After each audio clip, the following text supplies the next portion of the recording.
kayit yi ñu leen jox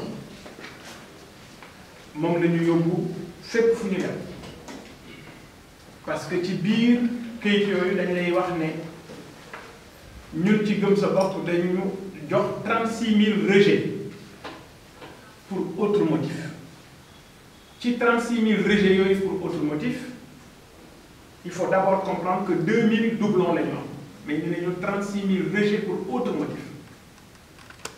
On s'est rendu compte que rien que les non-électeurs, c'est-à-dire que Guy Marius Sagna, qui a sa carte d'identité, un numéro d'électeur, lieu de vote, bureau de vote, le logiciel vous considère comme un non-électeur, c'est-à-dire que vous n'êtes pas inscrit sur les listes électorales. C'est gravissime. Mais li ci nekk ci jàngat pour ñiy def informatique xam nañ ne boo amee logiciel de vérification dañ koy pointer ci base de données boobu c'est le fichier électoral. Si des Sénégalais sont considérés comme non inscrits sur le fichier électoral alors que am nañu numéro d'électeur, lieu de vote et bureau de vote, ça veut dire tout simplement que ces Sénégalais ne sont pas sur le fichier électoral qui a servi au niveau de la direction générale des élections lors du contrôle des parrainages. Et je dis ça, rien que pour ça, on en a 19 000. Et dañu ñëw pour wan leen ñu wan la ay Sénégalais yoo xam ne seen numéro électeur mu ngi nii seen carte d'identité seen numéro électeur mu ngi nii encore et pourtant ñu considérer leen comme ay non-électeurs. Et je dis ce cas, on en a 19 000. moo tax ñu tënk lépp boole ko également avec un rapport boo xam ne lii muy des électeurs yu ñu wax ne c'est des non-électeurs. Là il y en a 142 qu'on a choisi comme ça au pif ku ci nekk ñu jox la numéro électeur jox la commune bi muy voté jox la lieu de vote jox le numéro de bureau de vote bi ak région bi mu nekk. Donc c'est dire que ces Sénégalais ont été lésés.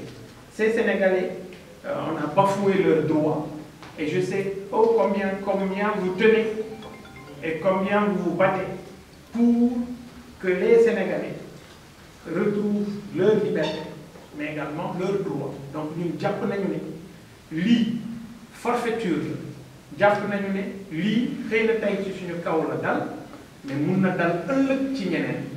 Et comme vous faites partie de ceux qui se battent pour que ce parrainage soit supprimé, que ce parrainage est antidémocratique, effectivement, nous nous battons tous pour ça.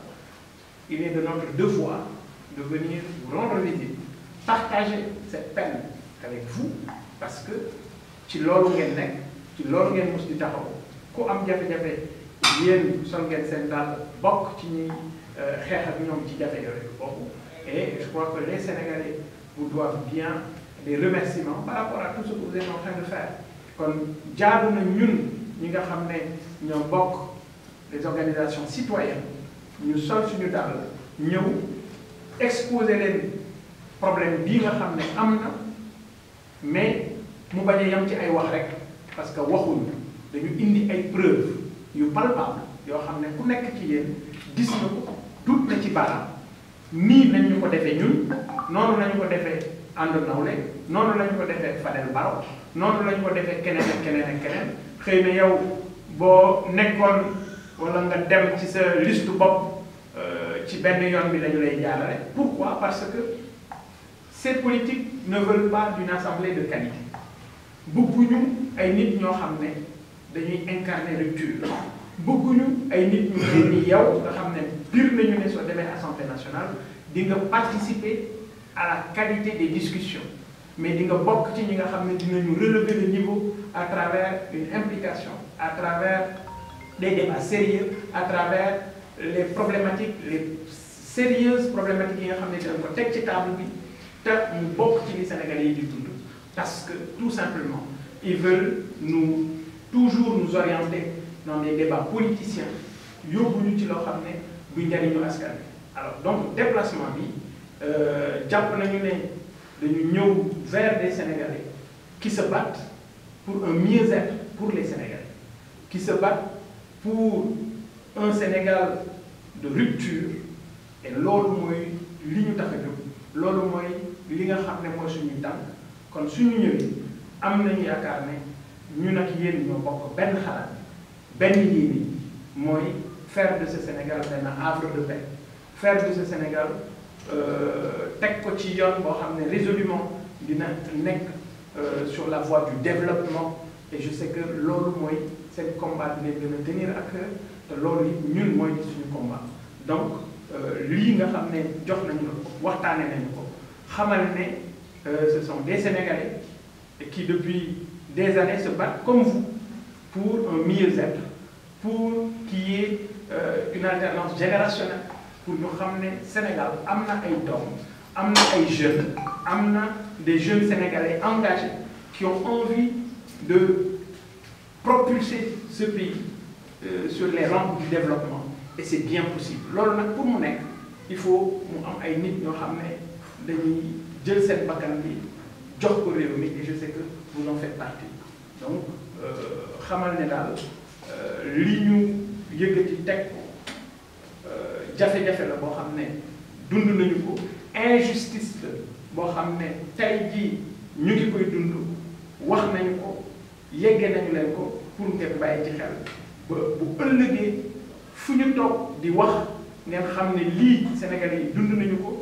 Macky Sall mu ngi écarté ay Sénégalais, Macky Sall mu ngi sélectionné comme ni ñu ko waxee sànq, mu ngi sélectionné parce que c'est une sélection législative. Effectivement c'est une sélection, c'est pas une élection, parce que day tànn ñi mu bëgg ñu dem ci.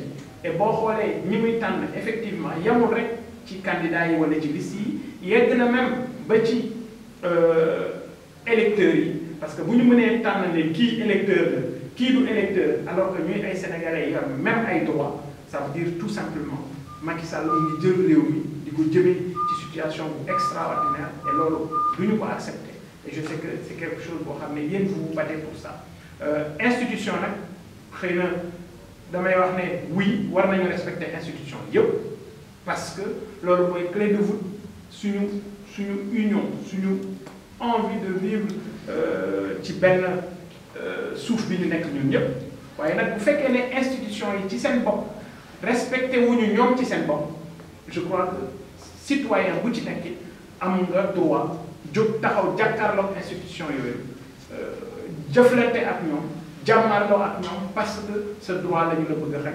Et je crois que ce que la DGE a fait ak le ministre de l'Intérieur forfaiture la, complot la, c'est une situation inédite boo xam ne jàpp nañu ne war nañu taxaw xeex ko pour leur dire stop. jërëjëf. yow président Macky Sall, mais évidemment élection bu jotee di nga xool comment tu vas détourner les élections. Qui détourne les richesses d'un peuple détournera ces élections. lii mooy wax ci. Et donc l'heure est au grand rassemblement. Il ne s'agit plus d'interpréter le Sénégal, il s'agit de le transformer.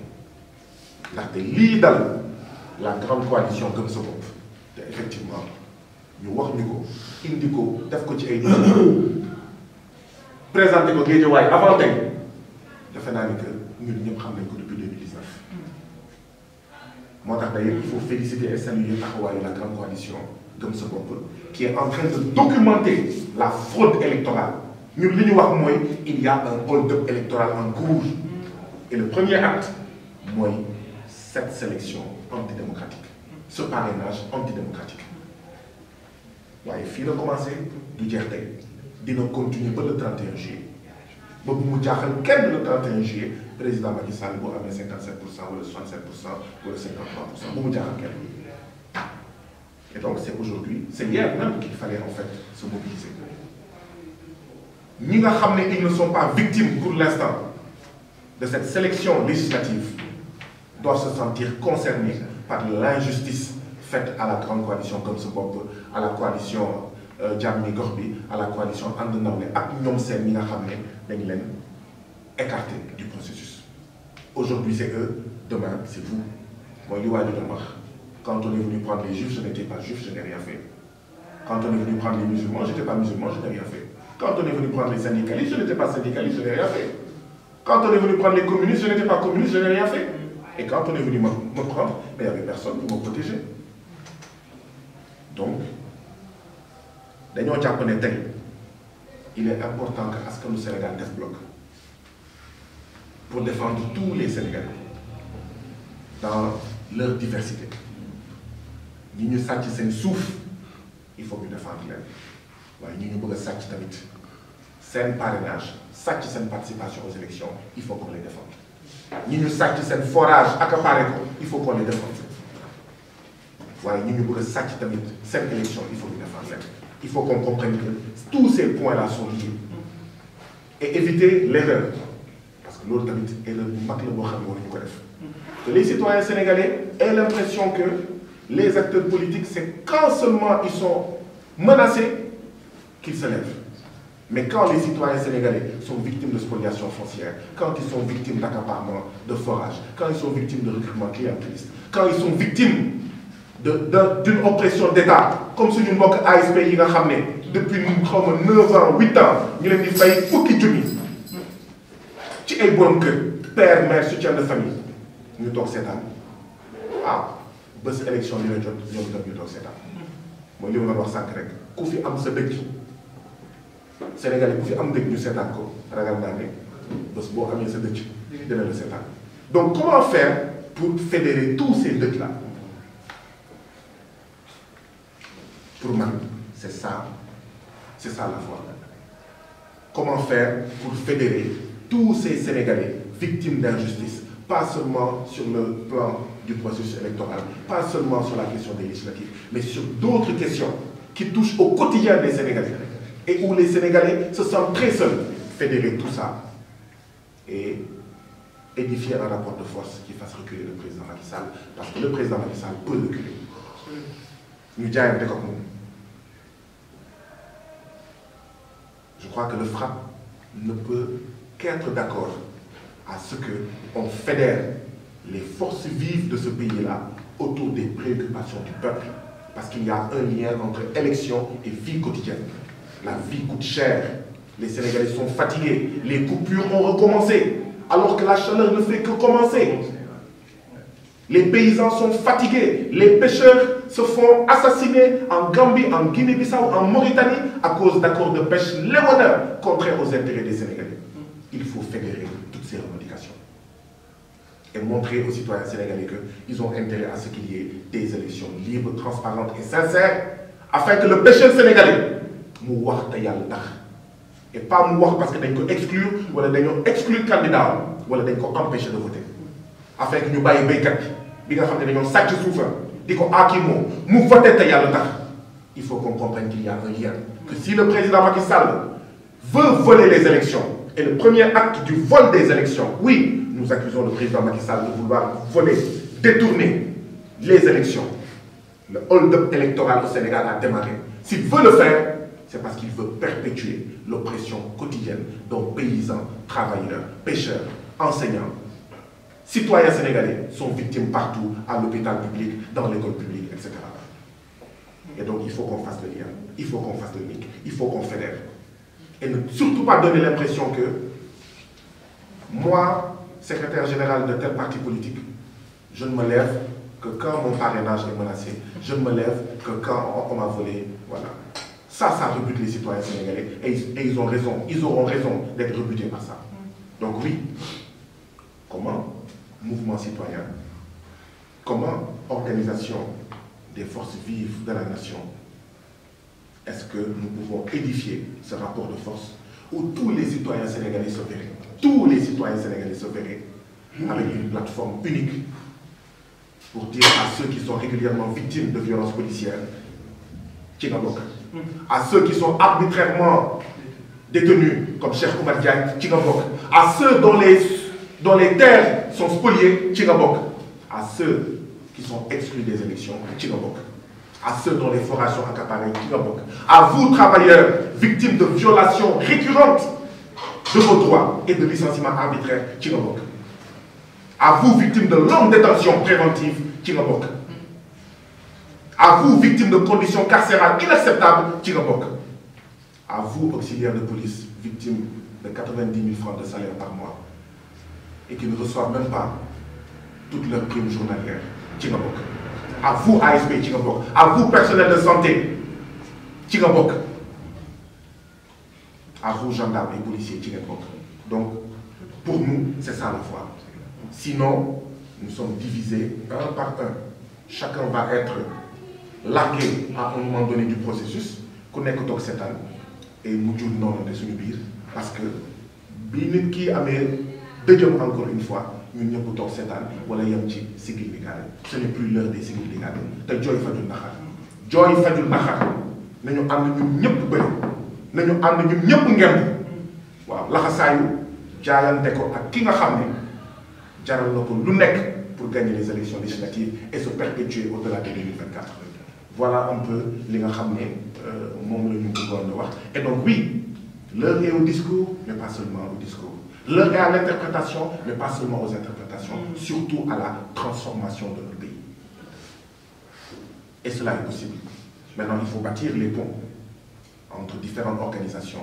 Oublier peut-être les inimitiés récentes et vieilles, les rancœurs, mais récentes et vieilles entre acteurs, entre organisations. C'est le Sénégal qui est en jeu. C'est la paix au Sénégal qui est en jeu. Parce que oui, ni élection taale yeneen réew ñaanuñu ko yàlla mais mun na fi am.